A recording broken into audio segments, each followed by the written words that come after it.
아멘. 오늘은 누가복음 15장에 있는 말씀을 통해서 우리가 하나님의 말씀을 함께 나누도록 하겠습니다. 여러분들은 하나님의 뜻을 헤아릴 때 하나님을 이해할 때가 많습니까? 다시 말하면 여러분들은 하나님이 정해주셨던 이 섭리를 이해할 수가 있냐는 말입니다. 성경을 읽다 보면 성경에 있는 말씀이 참 이해가 안 될 때가 많다라는 거예요. 그런데 왜 하나님은 이렇게 말씀하셨는데 우리는 못 받아들일까요? 하나님은 우리에게 이렇게 말씀하십니다. 이사야 55장 8절 말씀에 이런 말씀이 있어요. 함께 읽어볼까요? 시작. 이는 내 생각이 너희 생각과 다르며 내 길은 너희 길과 다름이니라. 여호와의 말씀이니라. 우리가 하나님을 이해할 수 없는 이유가 무엇이겠습니까? 하나님의 생각과 내 생각이 달라서 그렇습니다. 하나님께서 계획하시는 것과 우리의 계획이 다르기 때문에 하나님을 이해할 수가 없는 거예요. 말씀을 읽어도 하나님 중심에서 읽지 않고 내 중심으로 읽다 보니까 말씀이 이해가 되지 않는 겁니다. 여러분, 2000년 전에 예수님께서 이 땅에 오실 때 이 팔레스타인 지역을 다스렸던 나라는 어느 나라였습니까? 로마였습니다. 로마가 왜 지중해 근방에 있는 모든 나라들을 다스렸을까요? 힘이 있었기 때문입니다. 여러분, 구약 시대 때 우리가 살펴보았죠. 왕정 정치 시대 때 아시리아가 있고, 그 다음 바벨로니아가 있고, 그 다음 페르시아가 있습니다. 그 다음에 또 마케도니아 지역 알렉산더 중심으로 헬라가 나오게 되었죠. 이 나라들도 힘이 있었기 때문에 그들을 다스렸다라는 거예요. 우리나라도 마찬가지잖아요. 우리나라가 힘이 없고 작고 있으니까 주위에 있었던 나라 중국과 일본들에 의해서 얼마나 괴로움과 힘듦을 당했습니까? 그러면 우리 세상의 논리는 어떻게 돼요? 세상의 논리는 약한 자가 강한 자를 섬기게 되는 거잖아요. 여러분, 이게 세상의 논리입니다. 우리가 이런 논리를 가지고 살아가요. 강한 자가 약한 자를 지배하고 약한 자는 강한 자를 섬기며 살아간다. 그런데 하나님의 논리도 그럴까요? 하나님의 생각도 그렇냐는 겁니다. 여러분, 하나님께서 이 세상을 창조하신 것 여러분 믿으십니까? 말씀으로 세상을 창조한 것 여러분 믿으세요? 그래서 이 세상의 모든 소유는 누구의 것입니까? 하나님의 것이에요. 말씀으로 세상을 창조하셨기 때문에 이 세상에 하나님보다 강한 존재는 없습니다. 여러분 믿으시죠? 그런데 그 강하신 하나님이 이 땅 가운데 오셨어요. 창조주 하나님이 피조물이 되셨다라는 겁니다. 가장 강하신 분이 약하디 약한 인간으로 태어나셨습니다. 그리고 그 하나님이신 분이 인간이시며 하나님이신 분이 우리에게 뭐라고 말씀하셨냐면 마태복음 20장 28절 말씀에 이런 말씀이 있어요. 함께 읽겠습니다. 시작. 인자가 온 것은 섬김을 받으려 함이 아니라 도리어 섬기려 하고 자기 목숨을 많은 사람의 대속물로 주려 함이니라. 인자가 온 것은, 예수님께서 이 땅에 오신 것은 섬김을 받으려 온 것이 아니래요. 왜 오셨습니까? 도리어 섬기려고 이 땅에 오셨대요. 그리고 심지어는 자신의 목숨을 많은 사람들의 대신해서 값을 치르는 제물로 죽기 위해서 이 땅 가운데 오셨다라고 말씀하셨습니다. 다시 말하면 사람의 생각과 세상의 논리는 약한 자가 강한 자를 섬기는 것이라 이야기했지만 하나님의 논리는 강한 자가 약한 자를 섬기는 것으로 말씀하고 있는 겁니다. 하나님의 논리와 세상의 논리가 다르다 보니까 우리가 하나님을 이해할 수가 없는 거예요.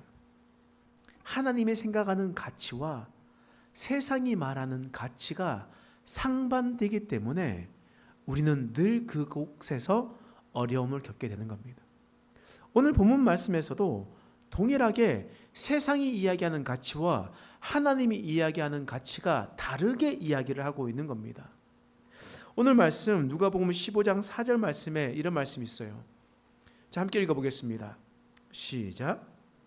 너희 중에 어떤 사람이 양 100마리가 있는데 그 중에 하나를 잃으면 99마리를 들에 두고 그 잃은 것을 찾아내기까지 찾아내지 아니하겠느냐.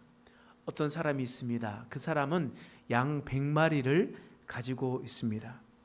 양 100마리를 가지고 있으면 많이 가지고 있다라고 하면 많이 가지고 있는 부자이겠지요. 그런데 그 양 100마리 중에 한 마리를 잃어버렸대요. 그래서 그 부자가 어떤 사람이 한 결정은 무엇이겠습니까? 99마리는 들에 냅두고 잃어버린 한 마리를 찾기 위해서 찾아갔다라는 겁니다.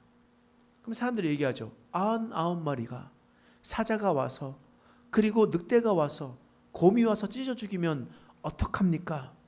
라고 이야기하지만 이 부자 어떤 사람 이 목자의 마음에서는 어떤 마음이었냐면 잃어버린 한 마리가 너무나 중요했다라는 거예요. 그래서 찾으러 갔다라는 겁니다. 여기까지는 우리는 이해할 수 있습니다. 잃어버렸으니까 찾으러 갈 수 있겠지. 세상의 논리도 잊어버리면 찾으러 갈 수 있는 것 아니겠습니까? 그런데 그 다음 말씀이 사실 이해가 잘 안 돼요. 5절과 6절 말씀 읽어보겠습니다. 시작. 또 찾아낸즉 즐거워 어깨에 메고 집에 와서 그 벗과 이웃을 불러 모으고 말하되 나와 함께 즐기자. 나의 잃은 양을 찾아내었노라 하리라. 이해할 수 없는 내용이 바로 이 내용이에요. 여러분, 주인이 양 한 마리를 찾아내고 난 다음에 한 일이 뭐예요? 벗과 이웃을 불러 모았습니다. 그리고 뭘 했어요? 잔치를 했다라는 겁니다. 양 한 마리를 잃어버렸다가 찾았는데 수많은 사람들을 모아놓고 잔치를 했다라는 거예요. 양 한 마리가 어느 정도 되겠습니까? 한 50만 원, 70만 원 정도 될까요? 그런데 사람들을 불러와가지고 친구들과 이웃들을 다 불러 모아가지고 잔치를 벌였어요. 여러분, 그 찾은 것에 비해서 쓰는 것이 훨씬 더 많아지게 되겠죠. 사실 세상의 논리로 보면 이 사람은 아주 형편없는 사람이에요. 경제적인 관념에서 보면 이 사람은 정말 비효율적인 그런 사람입니다.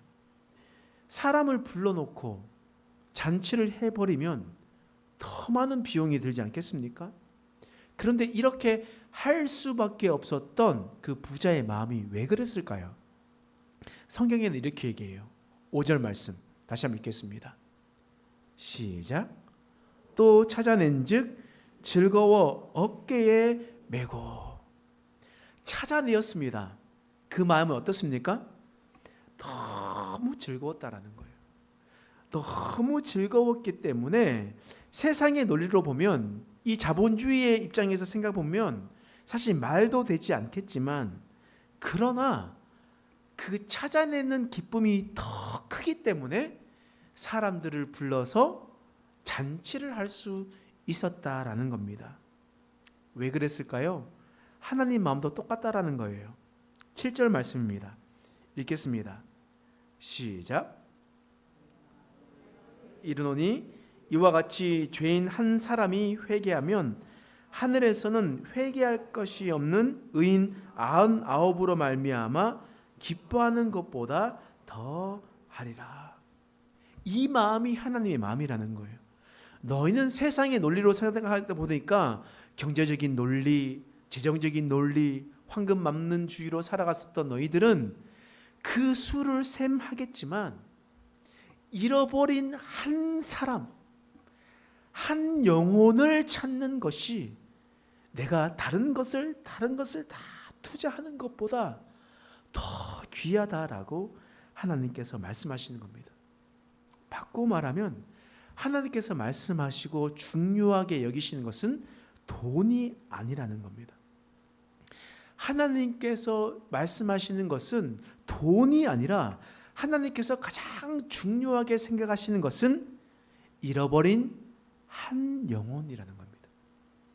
잃어버린 한 영혼을 찾는 것이 하나님께서 자신이 가진 수많은 재산을 투자하는 것보다 더 가치가 있다라고 말씀하시는 거예요. 동일한 비유를 말씀하시잖아요. 8절 말씀 다시 읽겠습니다. 시작. 어떤 여자가 10 드라크마가 있는데 하나를 잃으면 등불을 켜고 집을 쓸며 찾아내기까지 부지런히 찾지 아니하겠느냐. 어떤 여인이 10 드라크마가 있습니다. 이 10 드라크마는 로마 화폐 단위거든요. 근데 이 드라크마는 한 데나리온과 같습니다. 그러니까 이 데나리온은 얼마냐? 노동자 일일 품삯이에요. 그러니까 노동자가 하루에 열심히 일해서 받는 돈이 10만 원이면 1 데나리온. 그것이 만약 20만 원이면 1 데나리온이라고 하는 겁니다.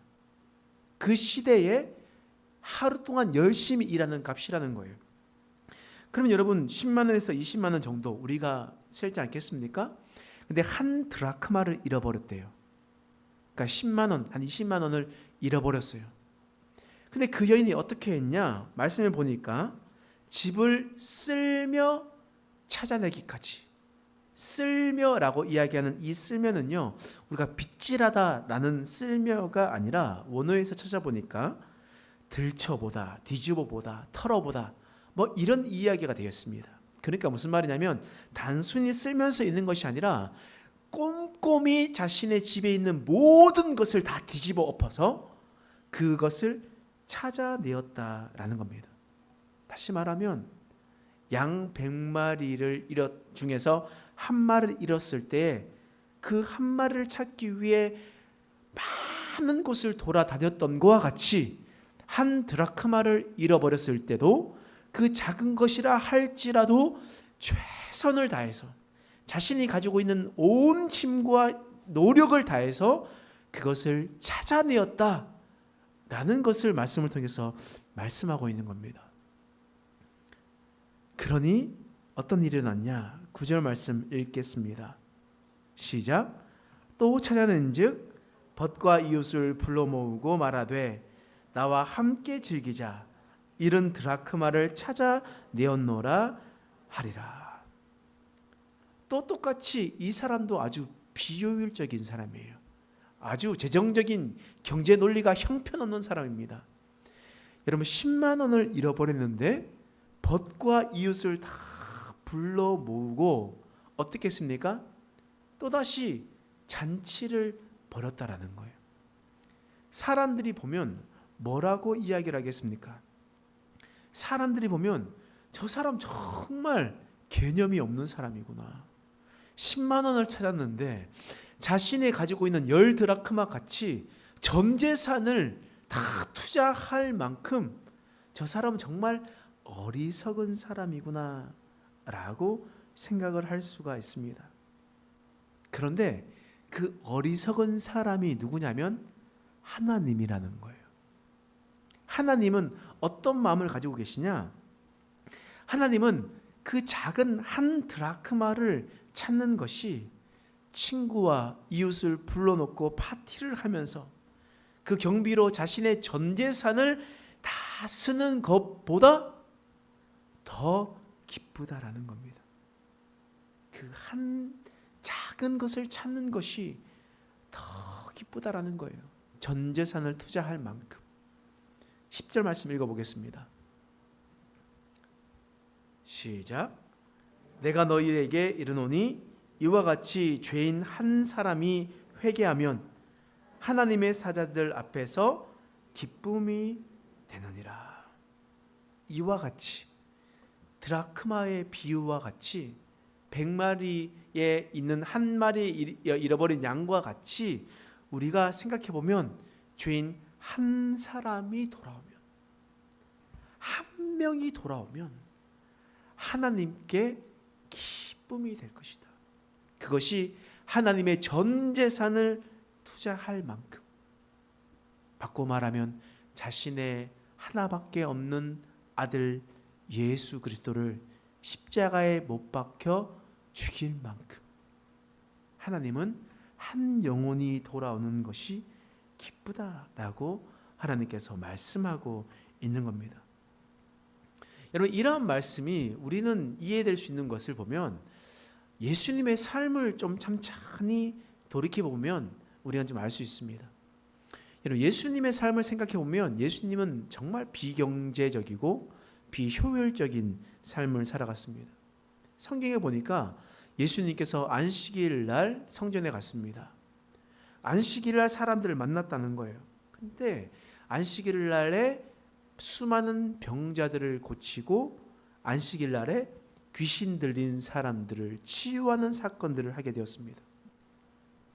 사실 예수님을 물어뜯기 위해서 혈안이 된 사람들, 예수님의 한마디 한마디를 트집 잡기 위해서 있었던 얼마나 수많은 바리새인들과 사두개인들이 있었습니까? 그런데 예수님은 안식일 날 일하지 말라라는 그 율법을 지키고 있는 바리새인들과 사두개인들 앞에서 아주 대놓고 사람들을 치유하고 있는 겁니다. 그러니까 이 바리새인들과 사두개인들이 아주 득달같이 달려들었습니다. 사실 우리가 좀 효율적인 면에서 생각해 보면 안식일 날 일 안 하는 것이 가장 효율적이죠. 평일에도 수많은 사람들을 고치고 치유하는 사역들을 하고 하나님의 말씀을 전하는 사역들을 했는데 안식일에는 좀 쉬면 훨씬 더 효율성이 높지 않겠습니까? 또 안식일 날 치유하면 병든 자들을 고치고 또 귀신 들린 자들을 치유하면 얼마나 많은 사람들이 와서 이야기를 하겠습니까? 얼마나 그것을 트집잡면서 이야기하겠습니까? 한 주간의 예수님의 사역도 힘든데 사람들이 벌떼같이 쫓아와가지고 그것을 시비를 가지려고 하고 트집을 잡고 이야기를 하면 얼마나 귀찮습니까? 효율로 따지면 안식일 날 아무것도 안 하는 것이 가장 좋습니다. 그런데 예수님이 왜 안식일 날 병든 자를 고치고 귀신 들린 자를 치유했겠습니까? 그건 바로 예수님께서 한 영혼을 천하보다 귀하게 여기셨기 때문이었습니다. 안식일 날 들어갔는데 병 때문에 고통당하는 사람이 있어요. 안식일 날 들어갔는데 귀신 들린 사람들이 평생 고난을 당하고 있어요. 예수님은 자신의 효율성, 경제적인 논리 그런 것을 다 뒤로하고 한 영혼이 주님께로 돌아오는 것을 더 기쁘게 여기셨다라는 거예요. 그래서 예수님은 그런 선택을 하셨다라는 겁니다. 세상의 논리와 예수님의 논리가 달라요. 세상의 생각과 나의 생각과 하나님의 생각이 달라요. 하나님께서 우리에게 그렇게 말씀하시는 거예요. 세상은요, 너희는 선택과 집중을 해라. 효율적인 것을 선택해라. 돈이 되는 것을 다 선택해라. 그렇지 않은 것은 다 버려라 라고 이야기를 하고 있습니다. 그래서 효율적인 것을 생각하고 경제적인 것들을 생각하면서 우리는 세상 속에서 그런 말들 너무나 많이 듣고 살았습니다. 그런데 하나님도 그렇게 얘기하겠습니까?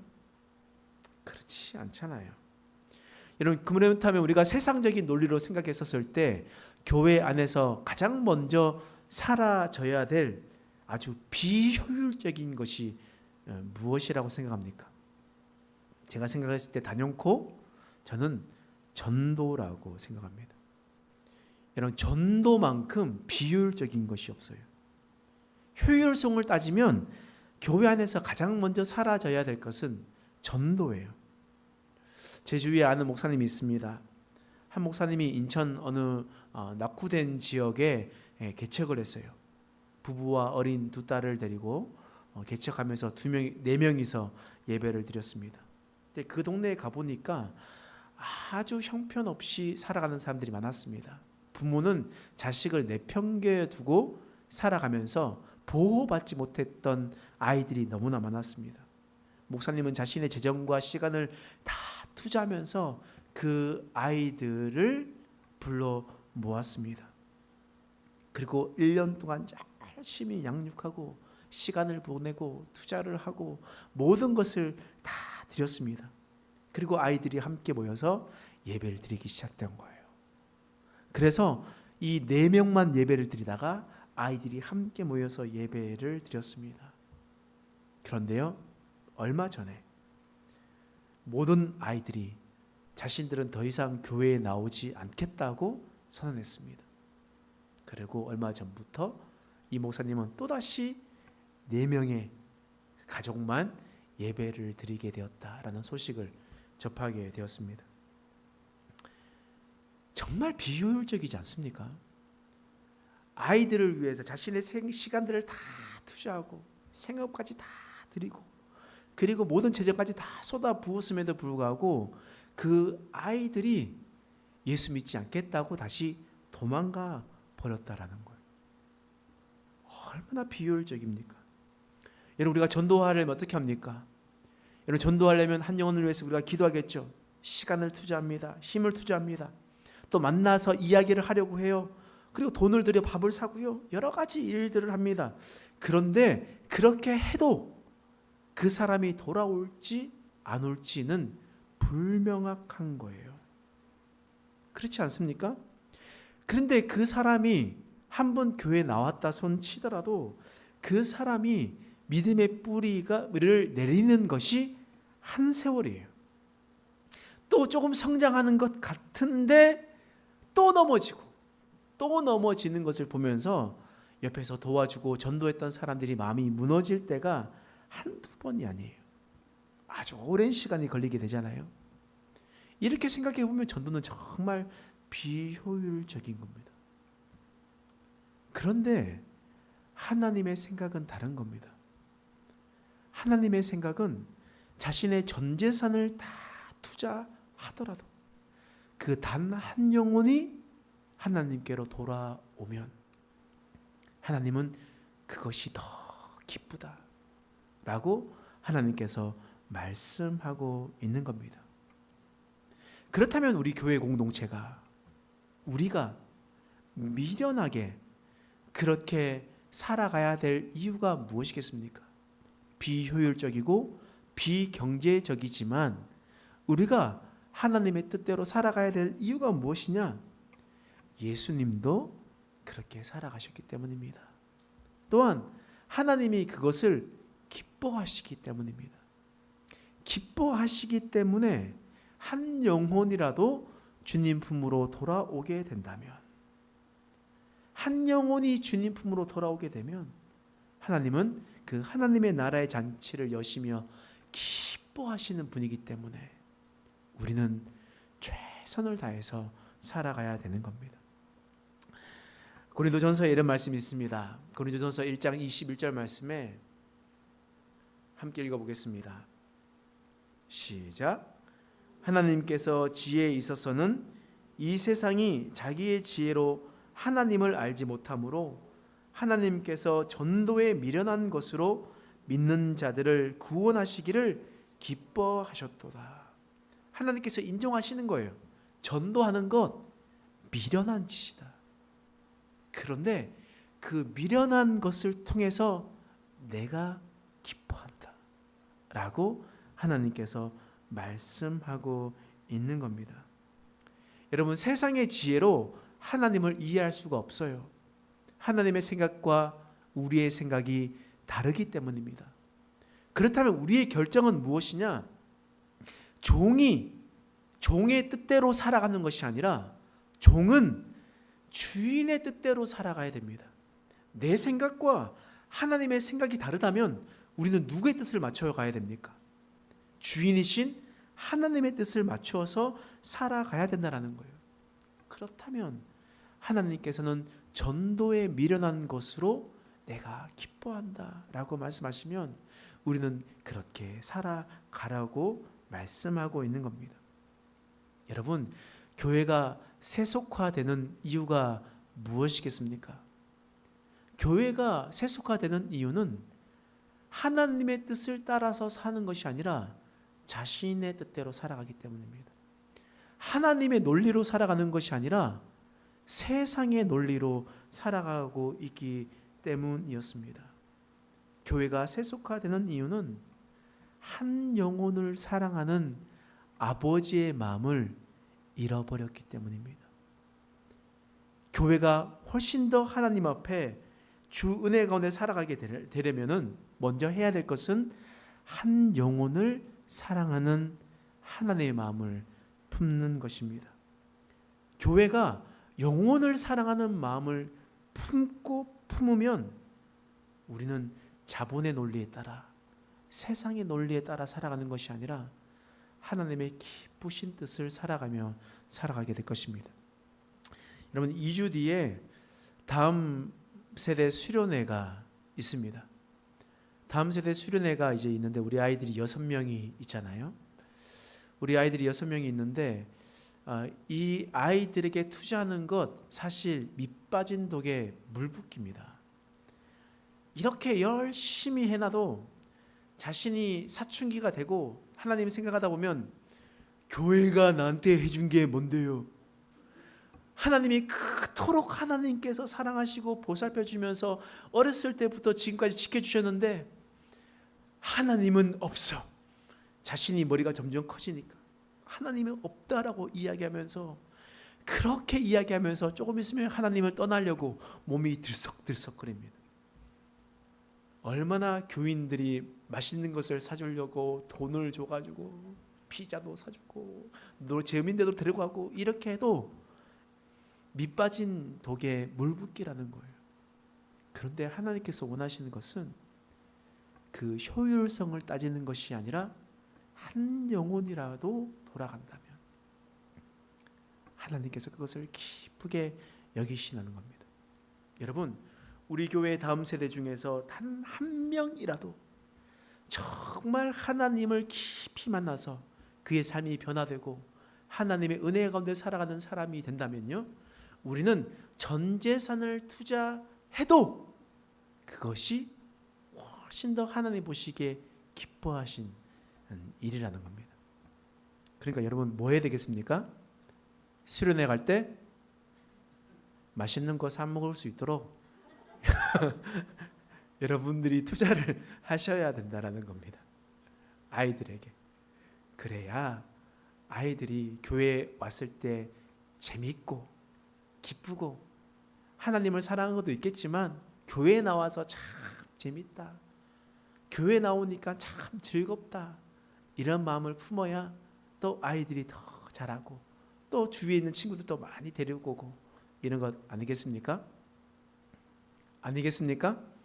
네.